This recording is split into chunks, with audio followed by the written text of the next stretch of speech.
সুপ্রিয় শিক্ষার্থীরা, আশা করছি ভালো আছো, সুস্থ আছো। আজকের ভিডিওতে আমরা শিখব বাইনারি যোগের ক্ষেত্রে সাম এবং ক্যারি কিভাবে নির্ণয় করতে হয়।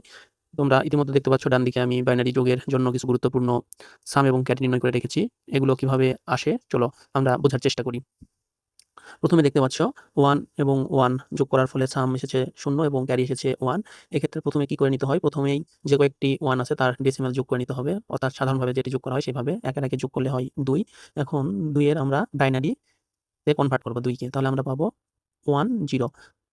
এখন যেটি পাবো বাইনারিতে সেটির সবথেকে ডান দিকের ডিজিটটি হবে সাম এবং বাকি বাম দিকে যে ডিজিটগুলো থাকবে সেটি হবে ক্যারি। এখানে সাম 0 এবং ক্যারি হয়েছে 1। চলো অনুরূপভাবে ৩ টা ১ এর ক্ষেত্রে দেখা যাক। ৩ টা ১ যোগ করলে আমরা পাবো ডেসিমালে 3। এটিকে যদি আমরা বাইনারিতে কনভার্ট করি তাহলে পাবো 1 1।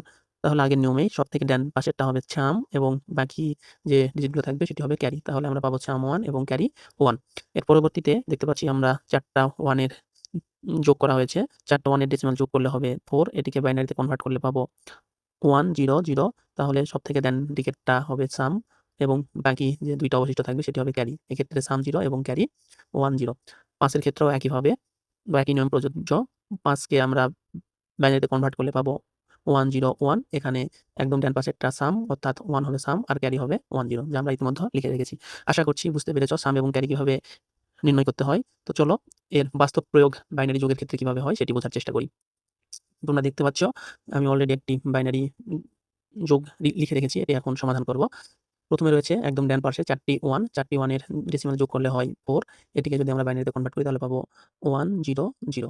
তাহলে একদম ডান পাশেরটা হবে সাম, তাহলে সাম হবে 0 এবং বাকি যে ২ টা ডিজিট থাকবে এটা হবে ক্যারি। এখানে ক্যারি হবে 1 0।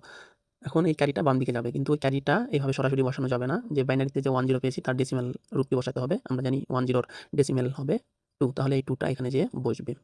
এখন ২ আর একে ৩ আর একে ৪ আবারও আমরা ডেসিমাল যোগ করে নিব। তাহলে আমরা পাচ্ছি ৪। ৪ এর বাইনারি হবে 1 0 0। তাহলে একদম ডান পাশেরটা সাম, সাম হবে 0 এবং ক্যারি হবে 1 0, যার ডেসিমাল হচ্ছে 2। এই 2 টা এখানে বসবে। তাহলে ২ আর একে আমরা পাবো ৩। এখন ৩ কে আমরা একদম বাইনারিতে লিখে নিব। ৩ কে বাইনারিতে লিখলে আমরা পাবো 1 1। এটি আমাদের কাঙ্ক্ষিত রেজাল্ট যোগটির। আশা করি তোমরা বুঝতে পেরেছ। ভিডিওটি ভালো লাগলে লাইক করো, শেয়ার করো এবং চ্যানেলটি সাবস্ক্রাইব করো। ধন্যবাদ সবাইকে।